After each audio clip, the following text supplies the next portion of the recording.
रघुवीर हृदय बहुत करीबा, सदा रहे रघुपति के दासा।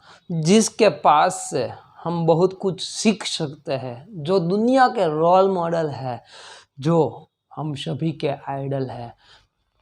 आज के समय में एक बड़ा प्रश्न है कि हम हमारा आइडल किसको बनाए, यानी कि हमारा जो रोल मॉडल है वो हम किसको बनाए। तो आज मैं एक सजेस्ट करना चाहूँगा कि जो पूरे दुनिया के रोल मॉडल है और जिसके पास से हम बहुत कुछ सीख सकते हैं। नमस्कार, स्वागत है आप सभी का मेरी चैनल में। मैं Hemang Goyal, motivational speaker, life coach और माइंड ट्रेनर। आज हम जिस पात्र के बारे में बात करना चाहेंगे, आज हम जिस पात्र के बारे में बात करने वाले हैं, वो पात्र के पास से हम इतना कुछ सीख सकते हैं कि हम अपनी लाइफ को आसानी से जी सकते हैं और कुछ भी पा सकते हैं। रामायण के एक पात्र जिसके बारे में, जिसकी स्टोरी से हम भली भांति वाकिफ है, लेकिन उससे हम सीख क्या सकते हैं, उसके पास से हम हासिल क्या कर सकते हैं।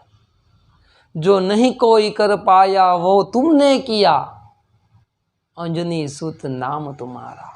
जी हाँ, आज मैं जिस पात्र के बारे में बात करने वाला हूँ वो रामायण के हनुमान जी है। हनुमान जी बहुत शक्तिशाली और दिमाग से भी तेज। वो हनुमान जी जिसने राम के लिए अपनी पूरी जिंदगी कुर्बान कर दी थी। आज हम राम जी के दूत जो हनुमान जी है, उसके पास से हम क्या सीख सकते हैं। पहला गुण, उसके पास बहुत गुण है, लेकिन पहला गुण निरअहंकारिता। जिसके पास सब कुछ है, इतनी सारी ताकत है, इतनी सारी सिद्धियां है, अष्ट सिद्धि नव निधि के दाता। जिसके पास अष्ट सिद्धि और नव निधि है, जो माता सीता के पास से उसको मिली थी, उसके पास है, तो भी उसके अंदर कोई भी अभिमान नहीं था। और दूसरा सीखने का पॉइंट उसमें यह है कि शरणागत, जिसको अपना मान लिया, जिसको अपना स्वामी मान लिया, उसके प्रति कितना समर्पण हम कर सकते हैं, कितना समर्पित उसके साथ हम रह सकते हैं। ओ हनुमान जी से हम सीख सकते हैं। एक छोटी सी स्टोरी, जब श्री रामचंद्र भगवान, सीता जी का हरण हो गया था, सीता जी को ढूंढते फिरते थे, समुंदर बीच में आ गया, समुंदर को लांग के कौन जा सकता है। भगवान दुविधा में आ गए, दुविधा देखो आई भारी, श्री रघुवीर पड़े ऐसी मूंझवण में कि यह समुंदर को पार कैसे किया जाए। तब जाम्बुवंत ने उसे कहा कि जी प्रभु, आप नाराज मत होइए, हमारे पास भी एक ऐसा योद्धा है जो ये समुंदर लांग के जा सकता है। हनुमान श्री राम ने बोला, कौन है वो, कौन है? तो उसने हनुमान जी के सामने देखकर बोले कि हनुमान है जो ये समुंदर लांग के जा सकते हैं। हनुमान जी ने कहा, क्या मैं समुंदर लांग के जा सकता हूँ? क्योंकि उसको उसकी शक्ति याद नहीं थी, क्योंकि बचपन में हनुमान जी बहुत नटखट थे। एक ऋषि जो तपस्या कर रहे थे, उसके पूरे पौधे को ही, उसके पूरे पेड़ को ही उठा लिया। ऋषि मुनि क्रोधायमान होकर उसको एक श्राप दिया था कि तुम्हें तुम्हारी शक्ति भूल जाओगे, जब तुम्हें कोई याद दिलाएगा तभी उस शक्ति को तुम याद कर पाओगे। जैसे ही शक्ति का स्मरण कराया जाम्बुवंत ने कहा, इतनी शक्ति है जो पूरा समुंदर एक छलांग में लांग सकते हैं, वो हनुमान है। बिल्कुल धीरे धीरे करके सारी शक्तियां जाम्बुवंत ने उसे याद दिलाई और हनुमान जी को वो शक्तियां सारी याद भी आ गई। और कहा जाता है कि जिस पत्थर समुद्र के इस पार से, जिस पहाड़ से हनुमान जी ने छलांग लगाई थी, वो पहाड़ पाताल में चला गया था। इतनी जोरों से छलांग लगाई थी। जाते थे समुद्र में, आगे जाए आगे, जैसे जैसे जाते थे एक पड़ाव आया। वहां पे एक बड़ा सा मुंह फैलाए राक्षसी बैठी थी और बोली कि जी हाँ, आज मैं तुझे खाऊंगी। हनुमान जी बोले कि आज तुम मुझे मत खाओ, आज मैं प्रभु श्री राम के काम से जा रहा हूँ, आज मुझे छोड़ दो, आज मैं वापस आके तुम्हारे मुंह में खुद चला जाऊंगा। लेकिन वो नहीं मानी, मैं खाऊंगी तो तुम्हें आज ही। तो हनुमान जी ने बोला कि अभी देर मत करो, समय मत निकालो। जब लाइफ में हम बहुत सारी जगह पे डिसीजन लेने में देर कर देते हैं, उसके पास डिसीजन पावर भी बहुत बढ़िया थी। हनुमान जी ने बोला कि देर मत करो, चलो मुझे खा जाओ, तुम्हारी भी इच्छा मैं पूर्ण कर देता हूँ। उसने बड़ा मुंह किया, हनुमान जी उससे भी बड़े हो गए। उसने उससे बड़ा मुंह किया, हनुमान जी उससे भी बड़े हो गए। अरे उसने उससे भी बड़ा मुंह किया, हनुमान जी उससे भी बड़े हो गए। जो राक्षसनी थी उसको भी ये ख्याल आ गया कि मैं इसे खाऊं तो खाऊं कैसे। उसने बोला कि तुम मेरे पेट में आ जाओ। तब हनुमान जी छोटे हो गए। जी हाँ, यहीं पे सीखने की एक चीज है कि जहां पे बड़ा होने में कोई फायदा नहीं है, तब छोटा होने से फायदा होता है। जी हाँ, अभी सारे बहुत ऐसे लोग हैं जो बड़ा तो हो सकते हैं, यानी कि कुछ बड़े लेवल पे वो सोच सकते हैं, यानी कि कुछ लेवल पे आ गए हैं तो बड़े तो हो सकते हैं, लेकिन जब छोटे होने की बात आती है तब छोटे नहीं हो सकते। हनुमान जी हमें यही सिखा रहे हैं कि समय आने से छोटा भी होना चाहिए और बड़ा भी होना चाहिए। जैसे ही आगे जाते हैं, एक राक्षस दूसरा आया जो परछाई पकड़ के खा जाता था। बहुत लंबी कहानी है, लेकिन समय की मर्यादा से मैं उसको थोड़ा शॉर्ट में लेके जाता हूँ। हनुमान जी पहुंचे लंका। लंका में लंकिनी थी जिसने भगवान श्री हनुमान जी का रास्ता रोका। रोक जाओ बानर, कहाँ जा रहे हो। हनुमान जी रुकने वाले थोड़ी ना थे। प्रभु श्री राम का आदेश था कि जाओ मैया को ढूंढ के लाओ। आदेश का पालन वो नहीं करते, ऐसा तो कभी हो ही नहीं सकता, क्योंकि दास थे, वचन सिद्ध थे, वचन के पालनहार थे, जो वचन पालते थे भगवान श्री राम का। जो एक बार कह दिया, वो पत्थर की लकीर होती थी, चाहे कुछ भी हो जाए, मरना पड़े तो भी वो वचन को पूर्ण करते थे। ऐसी भक्ति, ऐसा समर्पण उस हनुमान जी के पास था, जो हमें सीखना आवश्यक है। जो समर्पण हमारे पास आ जाता है तो 100% श्योर हम कुछ भी कर सकते हैं। जैसे ही लंकिनी को एक मुक्का मारा, लंकिनी मूर्छित हो गई।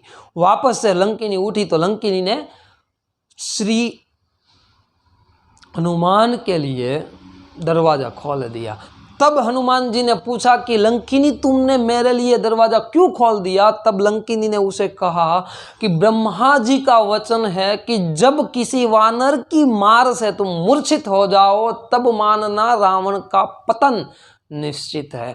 जी हाँ, मैं मूर्छित हो गई, रावण का पतन निश्चित है, जाओ। हनुमान जी जाते हैं, चारों दिशाओं में देखते हैं कि मैया किधर होगी, मैया किधर होगी। एक राक्षस के घर में श्री राम के उच्चारण निकल रहे थे।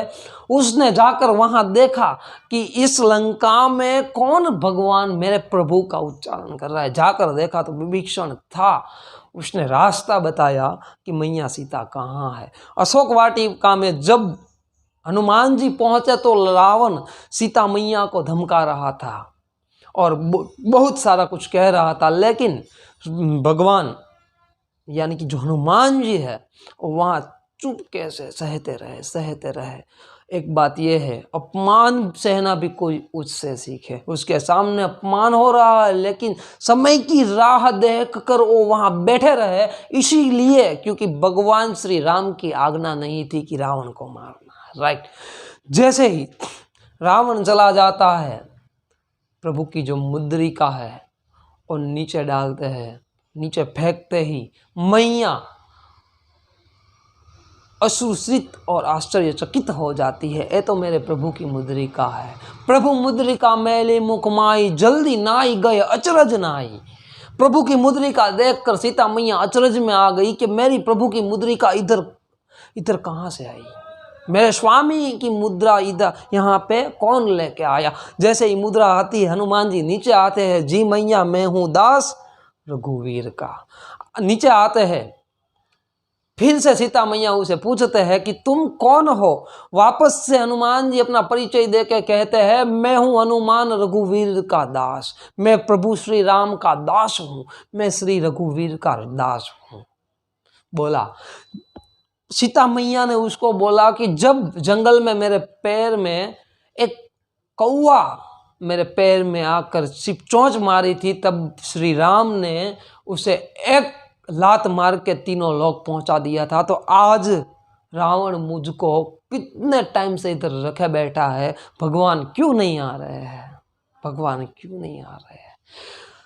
हनुमान जी ने बड़ी विनम्रता से कहा, मैया प्रभु श्री राम आ ही रहे हैं, इसीलिए तो उसने मुझको भेजा है। क्या? हनुमान जी छोटे थे इसीलिए उसको बोला, क्या तुम्हें भेजा है? उसके पास बहुत बड़ी सेना है। मैया ने पूछा, सेना में कौन है? हनुमान जी ने जवाब दिया, सेना में मेरे जैसे बानर है। मैया ने बोला, क्यों तुम्हारे जैसे छोटे बानर? तो कल्याण हो गया, भगवान इधर आएंगे तो कल्याण हो गया। और हनुमान जी ने जहाँ पे बल दिखाना था, जहाँ पे कुछ दिखाना था, वहाँ पे इतने बड़े हो गए कि मैया ने कहा कि जी हाँ मैं तुम्हें मान गई। तो हनुमान श्री राम के पास बहुत अच्छी सेना है, बातचीत होती है, संवाद होता है, जो संवाद बहुत बड़ा है। लेकिन उसके बाद क्या होता है, उसके बाद हनुमान बोलते हैं कि मैया मुझे भूख लगी है। मैया ने बोला इस अशोक वाटिका में कुछ खाने लायक नहीं है। तब हनुमान ने बोला कि मैया झूठ मत बोलो, इधर बहुत सारे फल फलादी है, मैं उसको खा लेता हूँ। मैया ने बोला जी हाँ मेरा आदेश है, तुम जाके खा सकते हो। खाने को बोला था, पूरी बगिया उजाड़ने को नहीं बोला था। यानी कि पूरा जो बाग था, पूरा बगीचा था, वही उखाड़ दिया। रावण को पता चला कि कोई वानर आया है जो अशोक वाटिका में पूरी बगिया की वाट लगा दी। सैन्य भेजा, सैन्य से थोड़ी मानने वाले थे, सैन्य भेजा, कई सारे शूरवीर भेजे, लेकिन उससे माने नहीं। उसके बाद रावण ने भेजा इंद्रजीत को, वहां पे उसने ब्रह्मपाश चलाया, ब्रह्मास्त्र चलाया। ब्रह्मास्त्र को देख के उसको, जैसे ही देख के उसको प्रणाम करके उसके सम्मान के लिए वो बंध गए, हनुमान जी बंध गए। जैसे ही रावण के पास आते थे, मौत का आंखों में घड़ी भर भी खौफ नहीं था कि मैं आज पकड़ा गया। तो रावण ने उसको पूछा, रावण ने हनुमान जी को पूछा कि तुम्हें मौत का डर नहीं लगता है? जिसके साथ श्री राम हो उसे मौत का क्या डर लगता है? तुम भी, मैं तुमको भी कहता हूं कि तुम भी श्री राम के शरणों में आ जाओ, तुम भी मृत्यु नहीं हो सकोगे, तुम्हें भी मृत्यु का डर निकल जाएगा। रावण बोला, खामोश, मेरी सभा में राम के इतने सारे तुम गुणगान नहीं गा सकते हो। इस बंदर, इस वानर को हम खत्म कर देते हैं। तब वहां पे आते हैं विभीषण। तब हनुमान जी ने कहा, देखो मेरे राम ने मुझको बचा लिया, मेरे राम ने मुझको बचा लिया। विभीषण ने उसको बोला कि दूत को नहीं मार सकते हैं, दूत को हम नहीं मार पाएंगे। तो उसने बोला तो इसको क्या किया जाए? तो विभीषण ने कहा कि उसके पूंछ में आग लगा दो। हनुमान जी को मजा आ गया, वाह वाह रे क्या काम किया, पूंछ में आग लगा दो। पूंछ में आग लगा दी, पूंछ बड़ी बड़ी होती गई। उसके बाद जैसे ही पूंछ में आग लगा दी, सारी लंका ही जला दी, सारी लंका में दहशत फैला दी। एक बानर, भगवान श्री राम का एक सैन्य जो पूरी लंका पे भारी पड़ा। जब वो जा रहे थे तब अशोक वाटिका में फिर गए कि देखो मैया लंका जलाई, लंका जल रही है, रावण की लंका जल रही है। वापस से वो आते थे, समुद्र में पूंछ को जो अग्नि लग रही थी उसको समाप्त किया अग्नि को, और वापस से आए। ये जो प्रसंग है अभी उसके बाद का मजेदार है। क्यों मजेदार है? क्योंकि वापस आ गए तब भगवान श्री राम ने पूछा कि मैया कैसी है। हनुमान जी ने उसका जैसे ही तैसे वर्णन कर दिया। वर्णन करने के बाद राम जी ने बोला कि वहां पे कौन गया था, ये सब किसने किया, इतना सब किसने किया? हनुमान जी बोले जाम्बुवंत को पता है कि ये सब किसने किया। जाम्बुवंत बोले हनुमान ने किया। भगवान हनुमान को पूछते हैं कि हनुमान तुमने किया? नहीं प्रभु, ये तो जाम्बुवंत को पता है। फिर से जाम्बुवंत कहते हैं कि हनुमान ने किया। भगवान हनुमान को कहते हैं कि तुमने किया। हनुमान कहते हैं कि जाम्बुवंत को पता। भगवान क्रोधित हो गए। भगवान ने कहा कि ये किसने किया? ये मैंने किया। हनुमान बोले जी प्रभु, मैं आपसे वही कह रहा हूं कि ये आपने किया। इस स्टोरी, ये जो पूरी स्टोरी है, ये जो एक रियल लाइफ जो पहले पास्ट में थी, जो ऐसा हो गया है, जो ऐसा बन गया है, तुलसीदास ने, श्री तुलसीदास थे, उसने जो पूरी रची है रामचरितमानस, उसमें से अगर हम देखें तो बहुत कुछ हम सीखा जा सकता है। श्री हनुमान जी के पात्र से हम ये सीख सकते हैं कि सब कुछ करने के बावजूद भी श्रेय खुद नहीं लेना। अभी क्या होता है, हम छोटे से लेवल पे भी काम करते हैं लेकिन श्रेय बहुत बड़ा लेने की सोचते हैं। और एक निरअहंकारिता, अष्ट सिद्धि नव निधि जिसके पास थी, जो चाहे वो कर सकते थे, लेकिन कभी अहंकार नहीं आया। लाइफ में अगर एक चीज निकल जाए जो लाइफ में आगे बढ़ने का एक गुरु मंत्र है, जितना भी आता है, जो भी आता है, जिस लेवल पे है, उस लेवल से हमारा जो अहंकार है वो निकल जाए तो श्योर हम लाइफ में कुछ भी कर सकते हैं। लाइफ में कोई भी लेवल पे आगे बढ़ सकते हैं। हनुमान जैसे वीर पुरुष, हनुमान जैसे भक्तिवान, हनुमान जैसे निष्ठावान, हनुमान जैसे बुद्धिमान पात्र को हम सशक्त नमन करते हैं। और उसके पास से बहुत ऐसे पात्र है जिसके पास से हम बहुत कुछ सीख सकते हैं। बट प्रॉब्लम यही आ रही है कि हमें सीखना नहीं है, हमें हमारी दुनिया से बाहर निकलना नहीं है। जब हम हमारी दुनिया से बाहर निकलेंगे तो श्योर पुराण की जो दुनिया है, उस दुनिया में हमें बहुत कुछ सीखने को मिलता है। उस महापुरुष को, उस महाअवतार को हम सशक्त नमन करते हैं, जिसके पास से हम बहुत कुछ सीख सकते हैं। अगर आइडल बनाना है, अगर रोल मॉडल बनाना है, तो कोई ऐसे पात्र को बनाइए जिस पात्र से हम बहुत कुछ सीख सकते हैं और जिस पात्र के पास से हम अपनी जिंदगी को आगे बढ़ा सकते हैं। नमस्कार, धन्यवाद। अगर आप को मेरी वीडियो पसंद आई तो लाइक करिए, शेयर करिए और कमेंट में ज़रूर बताइए कि आपको मेरी वीडियो कैसी लगी। नमस्कार, धन्यवाद।